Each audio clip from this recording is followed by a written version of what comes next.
मेरे माँ के जैसा नहीं दे। ताली कमजोर है, माँ के जैसा नहीं देखा ऐसा, मेरे माँ के जैसा नहीं देखा ऐसा। अरे चम चम चम के लीला बिंदे,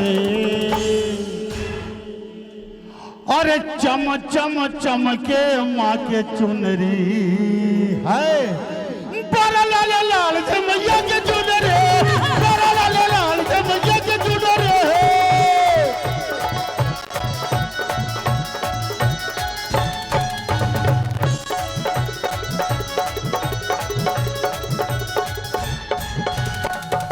भागले 1 मिनट भाई देख लिए ताली ना, ताली बजले कम हल्ला भेले बेसी। झगड़ा करे हल्ला करे के बाद में हमर पार्टी कहीं पीछे रहले है। एक अंगना के झगड़ा हो जे त 10 अंगना शोर हो। नहीं, हमर पार्टी हल्ला करे छे जे करेजा में ताकत छे, आ तोहर पार्टी भन भनाई छो। कनी एक बार हल्ला का कहूं तो ताली बजा दियो, तो करकरा दे, एक बार ताली बजा दियो सब गोटे। और कहबै कि सातो रे बहिनिया के नौता पठौली, आइल नवरात घर माई के बलौली। सातो रे बहिनिया के नौता पठौली, आइल नवरात घर माई के बलौली। कि खोइचा भारब, खोइचा भारब, खोइचा भारब सातो जन के पूजब चरनिया के हम। खोइचा भारब सातो जन के पूजब चरनिया के हम।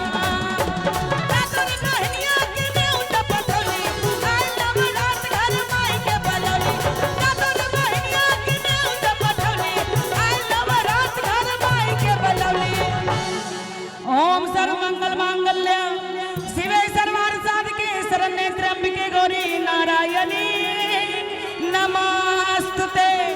कि खोइचा भारब, खोइचा भारब, खोइचा भारब सातो जन के पूजब चरनिया के हम।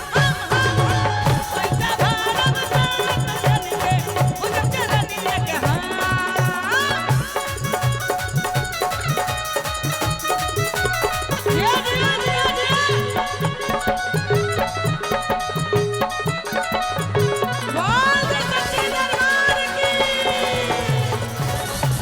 हमरा माँ के लाल चुनरिया,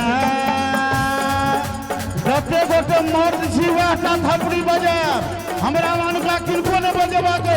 सियाराम बाबू वहाँ के छोड़ के हाँ अध्यक्ष जी। हमरा माँ के लाल चुनरिया, चमकहिया मेघ बिजोरिया। हमरा माँ के लाल चुनरिया, चमकहिया मेघ बिजोरिया।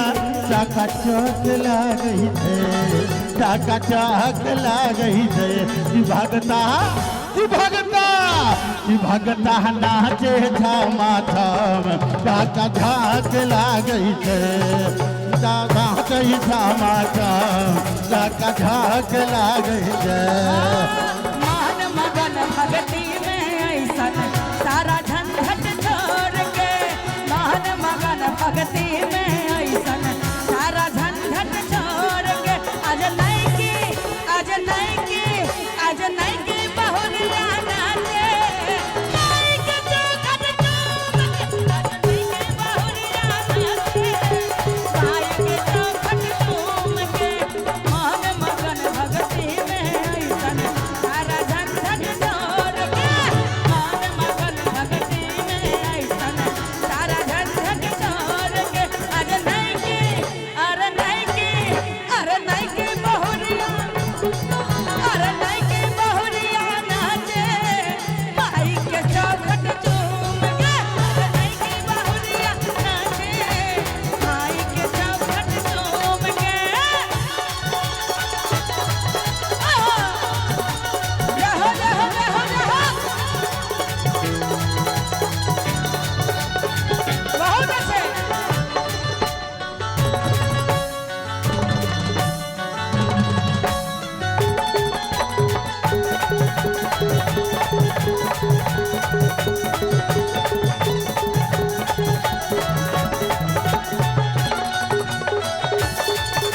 हेलो। और अपने श्रीमान मिंटू पाठक जी लोफा 101 का पुरस्कार प्रदान करे छी। मैया है मेरी शेर वाली,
बार दोनों हाथ तक उठा देंगे सीधे सीधे लंबे लंबे मीठी मीठी तालियों के साथ और कहना शेरा वाली शेरा वाली शेरा वाली शेरा वाली शेरा वाली भक्तों का प्यार मानती बोलो जय माता दी बोलो जय माता दी भक्तों का प्यार मानती बोलो जय माता दी बोलो जय माता दी भक्तों का प्यार मानती बोलो जय माता दी केवड़िया होलिया मैया केवड़िया होलिया मैया दुआरा पे दुआरा पे दुआरा पे दुआरा पे दुआरा पे भरवा गुजरिया केवड़िया होलिया मैया दुआरा पे भरवा गुजरिया केवड़िया होलिया मैया केवड़िया होलिया मैया केवड़िया होलिया मैया लाल वाली लाल वाली लाल वाली लाल वाली लाल वाली तोहरी दुआरिया केवड़िया होलिया मैया लाल वाली तोहरी दुआरिया केवड़िया होलिया मैया लाल वाली तोहरी दुआरिया केवड़िया होलिया मैया लाल वाली तोहरी दुआरिया केवड़िया होलिया मैया दुआरा पे भरवा गुजरिया केवड़िया हो